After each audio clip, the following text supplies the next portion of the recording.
People with new ideas, whether they have neurodiversity or not, I have no idea. No idea? are threatening to the status quo. And leave the status as quo as possible. Right?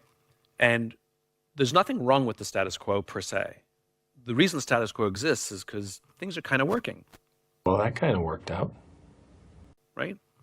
And the people who are the most defensive of the status quo are people who benefit from the status quo.